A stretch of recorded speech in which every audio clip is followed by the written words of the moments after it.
So my name is Jeremy Levine. I'm a manager in our private equity and M&A practice in the New York office. I think Lawrence is going to join us a bit later. But I'm here to talk to you more about our Startup Consulting Hub. So we kind of use this term to refer to a number of different services that we do related to the startup community. So it really comes in three major forms. The first are startup consulting engagements. So these are like longer form. They could be maybe a team of 5 or 6 consultants over the course of 2 or 3 months, and we'll support a startup just like we would any other client. These will be in addition to your normal project work. So it's not like you will take a break from what we normally do. And we'll pair up folks so that if someone gets really, really busy on a particular work stream, that they're still covered. And I'll talk a little bit more about the type of work that we do on those. And one more point is that these are all pro bono. We do them because they're interesting and for a few other reasons that I'll cover later, as are all of these. The second are venture boost camps.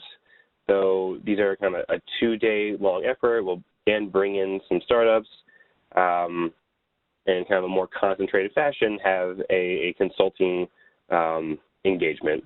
And these are partially for the clients and also for consultants in the New York office or Chicago office or wherever the boost camp is occurring, to get a sense for what it's like to work at a startup and what their experiences have been like.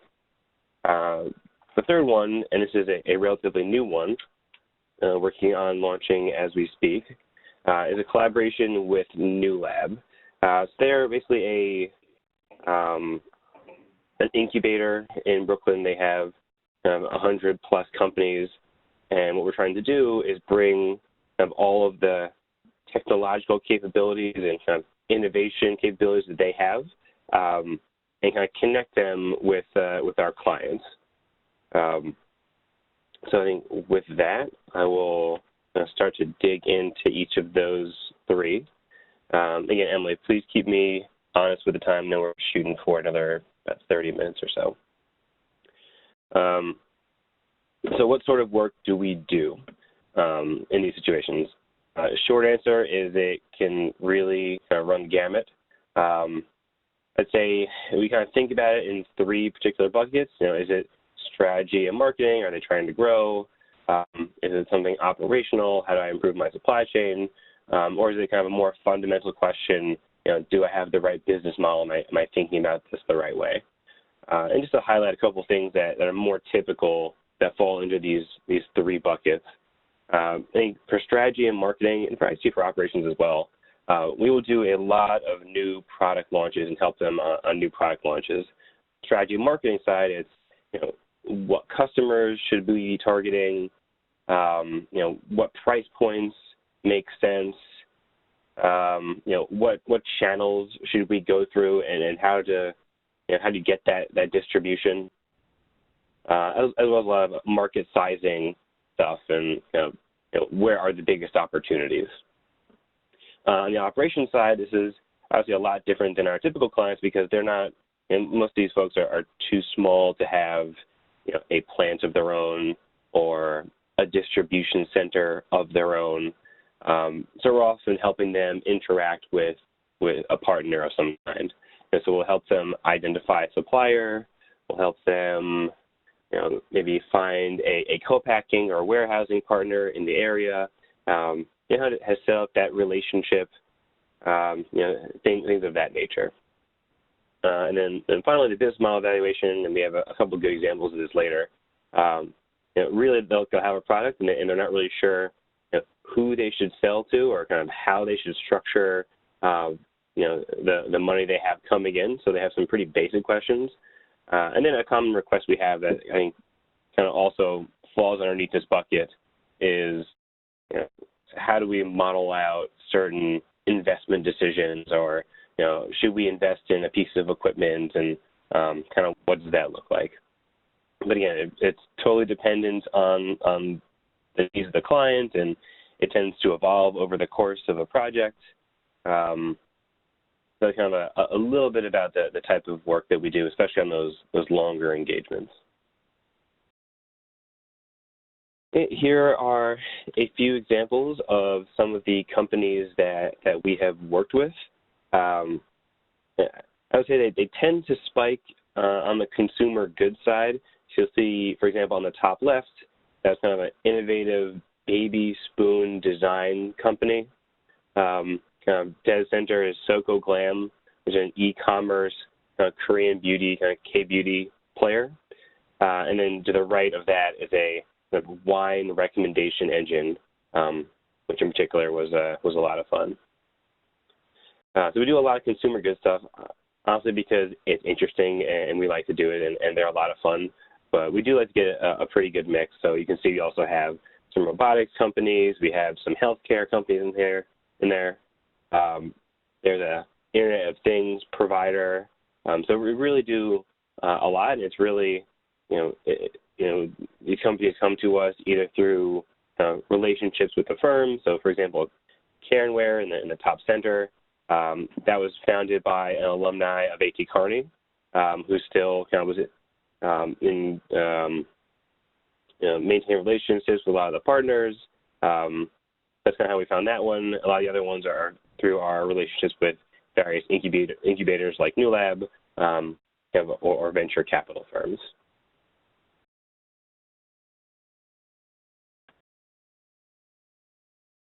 The second one, and this is probably the easiest way for most consultants to get involved in the startup work that we do, are these venture boost camps.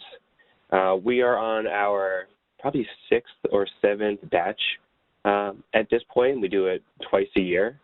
We have them going on this year in New York, San Francisco, Chicago, and London. And what it basically is they'll come in the startups will come in for 2 days. We'll have a team of 5 or so consultants for them to work with. There'll be probably 3 or so startups per office. And kind of work with them ahead of time to figure out what the best problem to work on is in this kind of 2-day intensive fashion. And it's really kind of like an intense workshop, and like I said before, there is a decent amount of time set aside. It's really for the consultants' benefit to hear about their experiences and kind of get to know the different startups. So I think at the very least, a lot of folks have a bit of an entrepreneurial itch, so it's good to kind of get a peek into the world of some of these founders, and it's a lot of fun.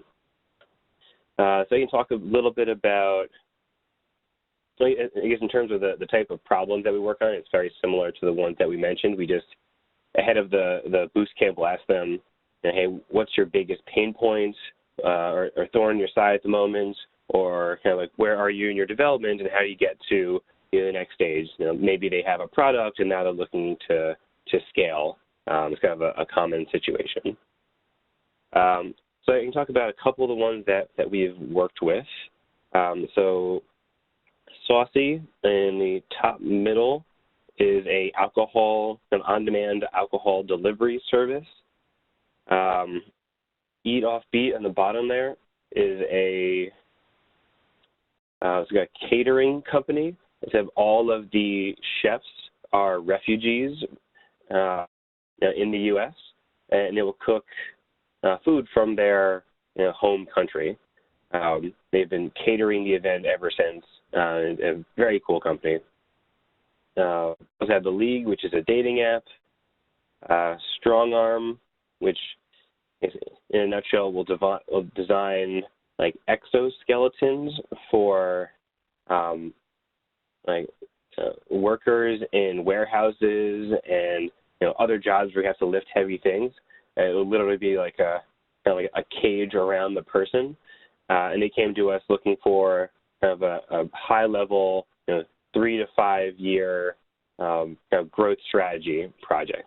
And they've been working towards, they have sensors in that kind of mechanism that folks wear, and that enables companies to know how much they're lifting and kind of what their movements look like, which enables them to kind of predict where injuries could happen. That was a really fun one. Another one here is, and I'll talk about, is Care Guide. This is one of the projects that I led, so I can answer a lot of questions about this one in particular.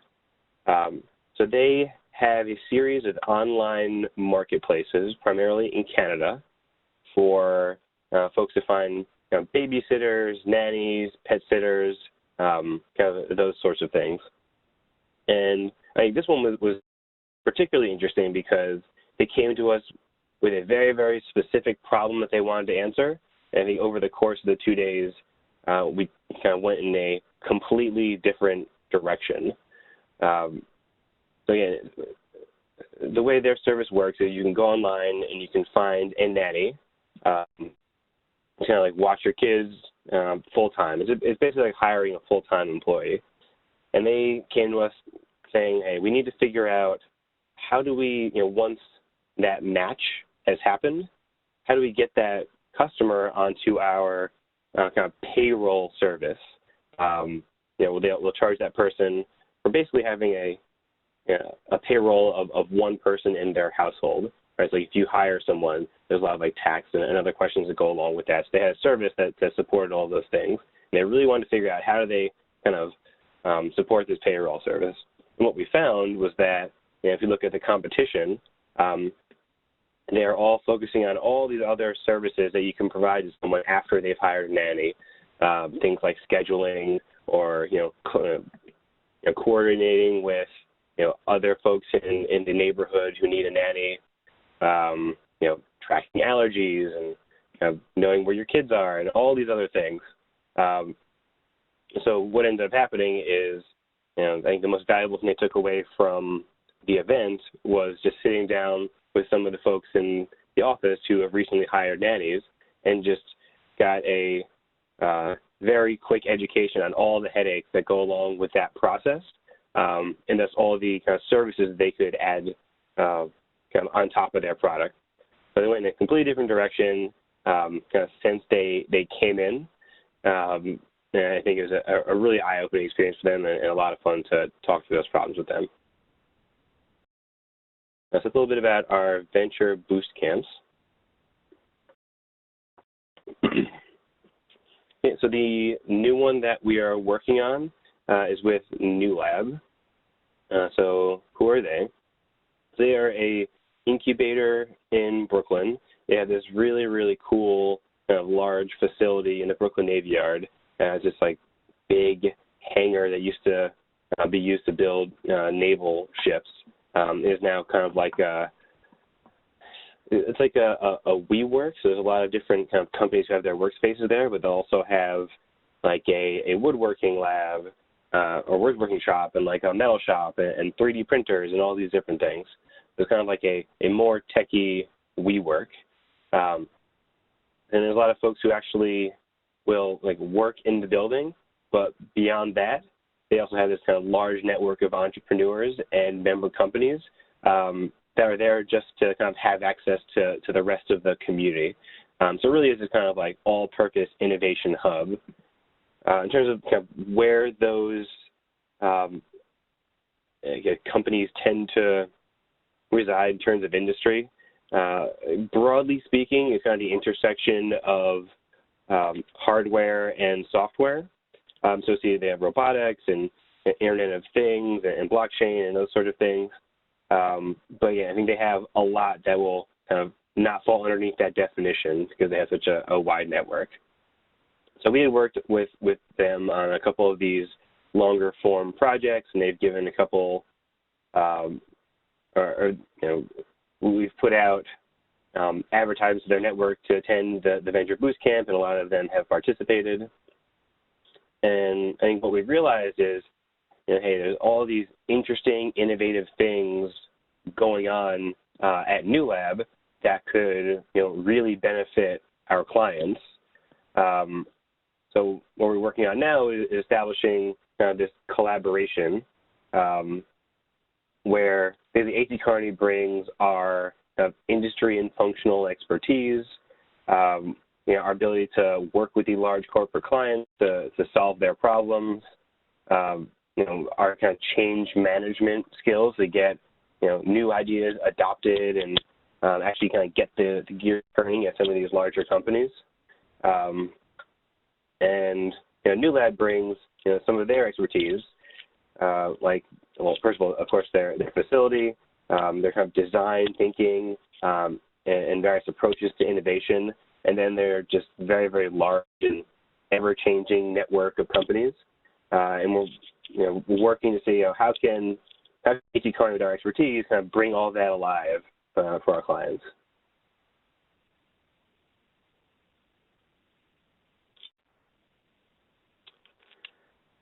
Okay, so a little bit about, more concretely what this partnership will look like. And they're not on the slide, but there's really kind of three pieces to it. The first are immersive workshops, which are really used for kind of ideation. It might be, a executive who works in the auto industry, and he says, okay, I think, Internet of Things and sensors could really revolutionize our production facilities. I'd really like to explore that. And then, we'll bring some folks from New Lab, some of the startups, some of our, maybe manufacturing center of excellence, folks from A.T. Kearney, and actually facilitate a workshop to see where those opportunities might be and what makes the most sense for that particular client. So that's kind of like the ideation first phase. The second phase would be kind of a longer 2 or 3 month, what we're calling sprint, which is really like a kind of a sprint towards a proof of concept. So they'll say, okay, we think that this specific use case makes sense. Let's build it out to the point where we can actually bring it to our management and get them ready for, or try and get kind of the green light to make this a reality. So these kind of 2 to 3 month sprints. At the moment, we're focusing on supply chain questions, just because we see a ton of opportunity there, and just given that that New Lab is so focused on the world of physical things, that we thought that would make the most sense. And the last and third is form of this partnership is where a company would actually just establish a permanent presence in New Lab, and we help facilitate that process. So it's more like, either sourcing their entire innovation capability and making it kind of reside in New Lab, or maybe it's kind of a supplement to what they have elsewhere. But it's really about kind of adding an ongoing presence for innovation purposes. So real quick, why we do this, since I think I'm running out of time a bit here. So benefits to A.T. Kearney, in short, it gives us an ear towards what's going on in these new technologies and business models, so just to keep us up to date and cutting edge. I think next, more concretely, it just gives us access to these companies. I know for me in particular, I think a lot of our private equity clients will be really excited about, hey, you guys have access to all these new and different ways to drive efficiencies in a company. So we kind of have all these new tools that we can use. And then lastly, just for the consultants themselves of different levels, it's in short, this is just the sort of thing that we like to do. It's interesting. It's a lot of fun. Founders are, passionate about what they do. They have interesting companies, interesting problems. So it's just fun.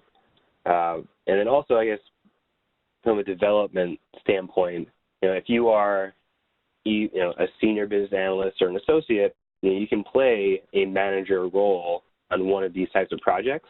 So it's a good opportunity to kind of step up and kind of get exposure, earlier than you may have otherwise. Benefits to our clients, similarly to what we get, they have a good sense as to what's going on in these different technological areas, and access those different tools, and the more we can turn those into kind of like concrete use cases for them, the better. So I will talk to a couple of the longer form ones in detail, I think time permitting. Right, so the first one I want to talk about was Care and Wear. This is the one that was started by the A.T. Kearney alum that I mentioned before. So a little bit about them. They are what they call a health wear company. So their goal is to create apparel to improve the experience of patients in the hospital. The idea is that being there is bad enough. What can the clothes you wear and things you wear do to kind of improve that experience? They came up with the idea when one of the family members of the founders had to wear a PICC line, which you can see on the right side, which is something to kind of is a kind of semi-permanent arm line that you have in your arm that you need to cover. And then they was told to wear a tube sock. They thought there has to be something better than that they can wear. They designed that thing you see on the right. So they came to us when they were launching a new hospital gown. So I think a lot of people can relate to the experience of wearing a hospital gown. It does not provide the most coverage. It's not a lot of fun to wear. You feel very silly. So they kind of set out to redesign that. And they're working with a team of students at the Parsons School of Design in New York to kind of figure out what this would look like. And they brought us in to both help during the actual kind of design process to make sure it made business sense, and also just to come up with really an end-to-end supply chain. So where are they going to get this thing from, and how are they going to get it from A to B? So our approach, we were part of those kind of design critiques downtown Manhattan. We looked at the global supplier market, talked to some of our sourcing experts at the firm who had sourced things like dresses and graduation gowns and similar things, just to see where the low-cost providers were and what made the most sense, and then evaluate a few distribution models. And in the end, we found a supplier in Pakistan, or I guess it's really an agent that had a facility in Pakistan that was really, really low cost and really solid quality for that price point. Negotiated with them to get the cost down to where it needed to be, because hospitals, frankly, aren't going to pay too much for these things. And then found them a 3PL warehousing distribution partner to work with. So this is a little bit about the design process that we got to be a part of. That was really fun just to be there and learn about, to be honest. So in order to come up with this hospital gown, students had to take into consideration all of these different stakeholders, find something that really worked. So for doctors and nurses, needed to be easily removable in an emergency, had to be able to allow physical access to the body in different places, and then not have any Velcro for bacterial reasons, and needs to show blood. Again, a few very practical things that nurses and doctors think about. We brought in someone from a industrial launderer. These things go through these very, very brutal cycles of intense heat and just getting really just bumped around more or less in these machines. So anything that was kind of flimsy, like ties, kind of had to be moved from the design. Of course, patients. They worked with patients of all different shapes, sizes, ages to make sure that it was easy to put on, kind of get their opinions on, how did you feel in it? How quickly were you able to put it on? How does it compare to things that you've done in the past? Does it feel clinical to you, or is this starting to approach something you might wear actually outside the hospital, which was the goal? And then, of course, hospital administrators, like this thing needs to be very low cost. They are on a very tight budget. The current hospital gowns cost just about nothing. So you need to get something that's very, very simple and a business design. And again, our role was, what fabrics made sense from a cost standpoint. How could you minimize the cost from a fabric and assembly standpoint. And yeah, like I said, they are using this in hospitals today, and it was a lot of fun to play a part in that process and help this thing kind of go from dream to walking around hospitals. I think I will probably skip Spoonie at the moment, just due to time. Okay, so this is another one that we worked on. This is a NEWLAB company called Honeybee, which is a robotics company. They were an interesting one because they had been around for a while and had some very, very significant expertise. They contributed a number of subsystems to NASA's Mars rover. So in short, these guys, really knew what they were doing. But despite kind of being around for so long and having those sort of credentials, they were still, relatively small. And yeah, so they designed the product that you can see on the bottom there, just for scale. It's about 2 inches in diameter if it's looking at you. And what this thing is a gas pipeline inspection robot. The idea is that you have to maintain gas pipelines, see if there's a leak that can cause explosions, all sorts of very significant problems in the pipes that are owned by natural gas utilities.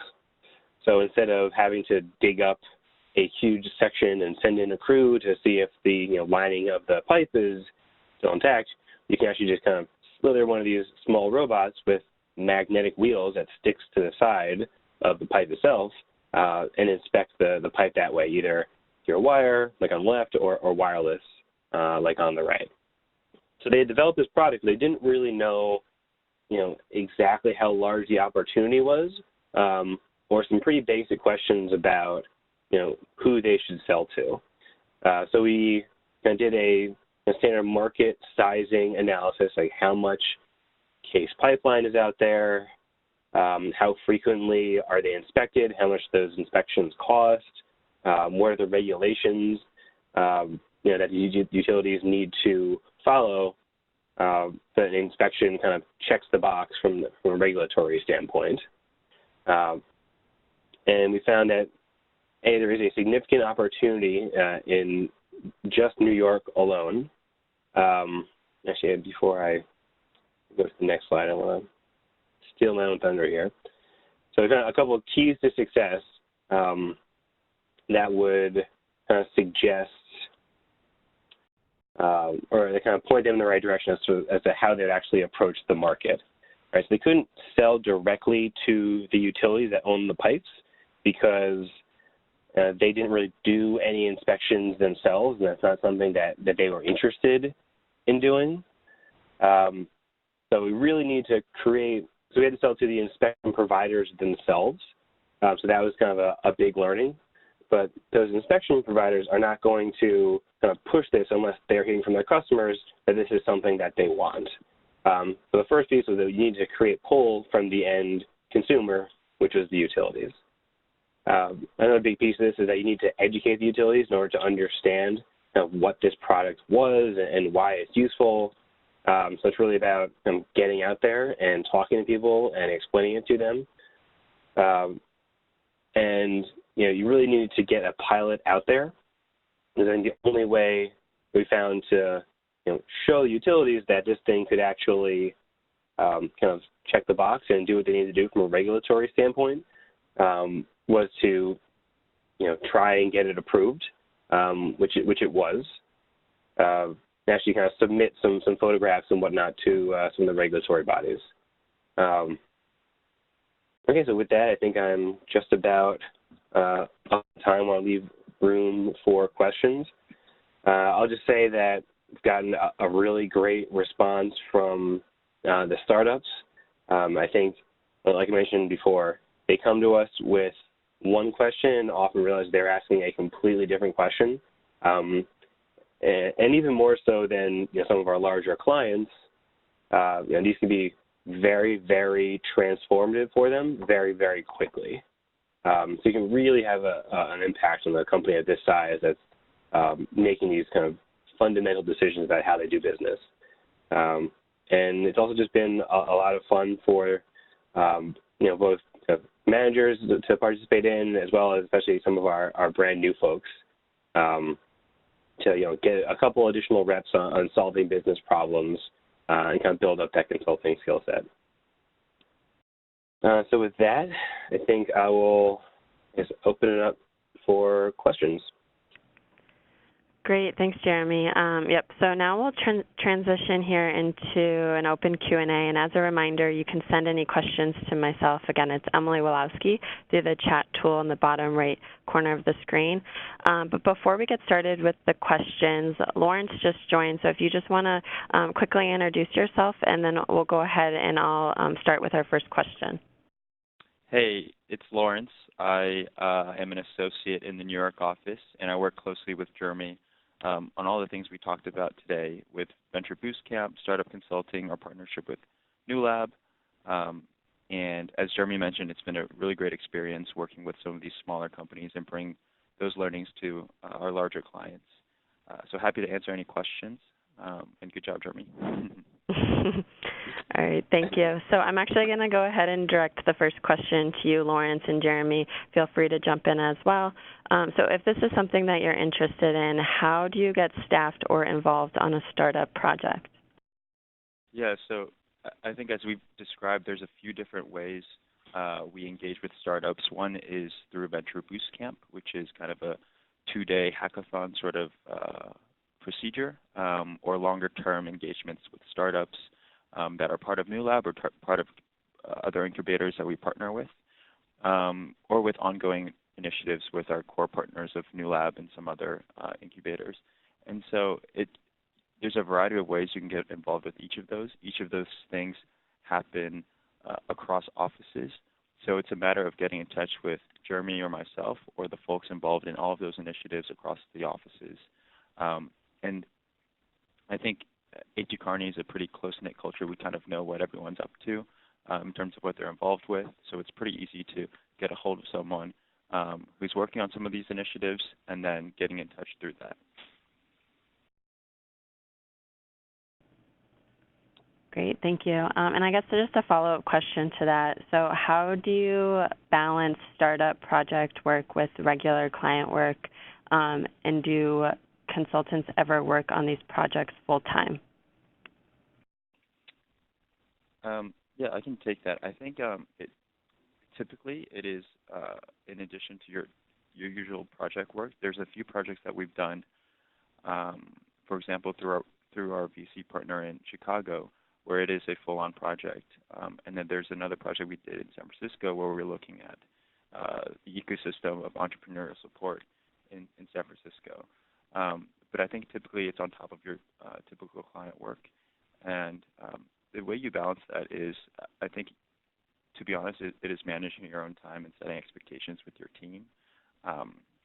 And the other thing is we typically staff these projects at a greater volume or greater capacity than is typically required. So it's balancing it with your client team and your project team with the startups.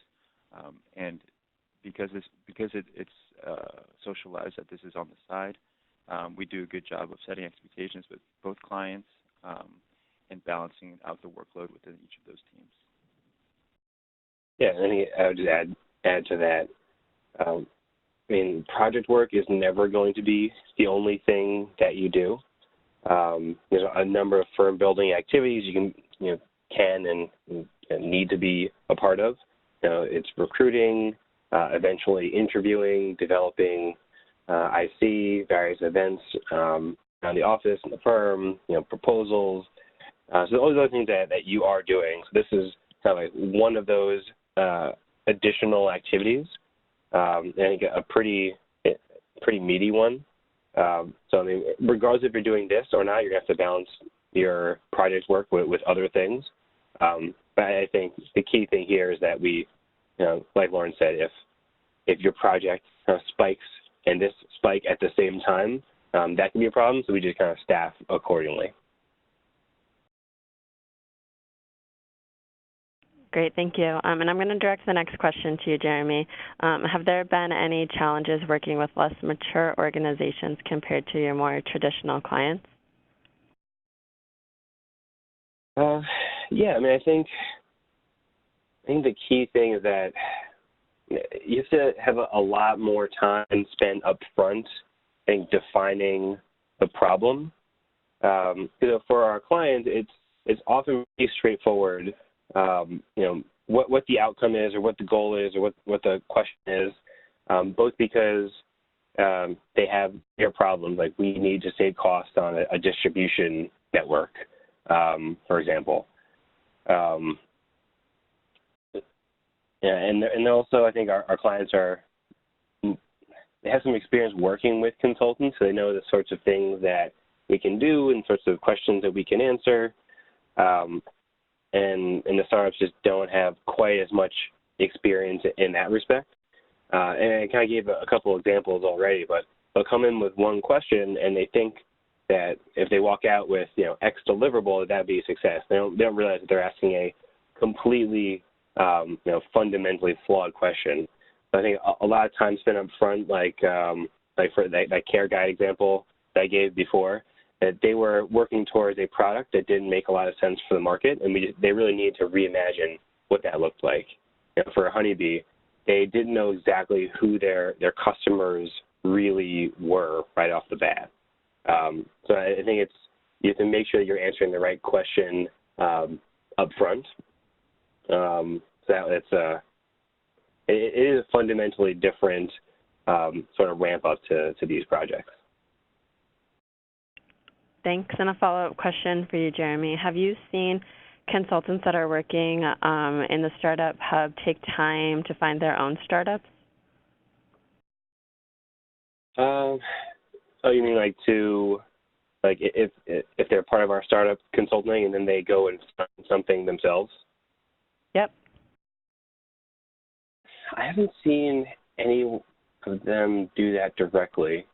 And I know Kearney was founded by an A.T. Kearney alum. I'm not sure if he did any startup work when he was here. I have an example. A lot of our folks, Lawrence, maybe you have some examples. We'll go work for Daniel Sokoglam. God, you probably have better examples than I do. Well, I know in our Toronto office we had someone who was involved in similar initiatives in Toronto, and he actually took some time while he was working at A.T. Kearney to start a startup where they take shipping containers and make them into retail spaces. And I believe he got some sort of grant, or at least a leave of absence to kind of pursue that startup. And he's still highly in touch with all of us at A.T. Kearney, and we're, any chance we get, we try to go out to his events and help him out there. So I think it's a pretty symbiotic relationship in working on your typical corporate client projects, but also taking the learnings that you have from startups and maybe even decide to pursue some idea that you have with the resources of the firm and the network of the firm, and I think that's pretty helpful for him. So that's a pretty interesting opportunity. There's not a lot of times that can happen, but if a good idea comes up, I think there's a lot of opportunity to pursue that here. Yeah, I think we do have our entrepreneurial leave of absence program. So you can, if you see an idea like that, you can apply for this program where you get a small stipend up front, and you get to take a break from the firm and work on those things and still have your firm equipment and health insurance and all those things. So there's definitely a program in place to facilitate that. So I think we'll start to see more and more of that going forward. So with that, thank you all for taking the time to join our webinar this afternoon. We hope you found it helpful and interesting while you're navigating the recruiting process. And with that, I'm just going to hand it back over to Jeremy if you have any closing remarks for us. No, nothing in particular. Thanks, everyone, for joining. Hope it was helpful. Feel free to reach out to either Lawrence or myself with any questions about this. and yeah, hope to hear from you. Great. Thanks, everyone.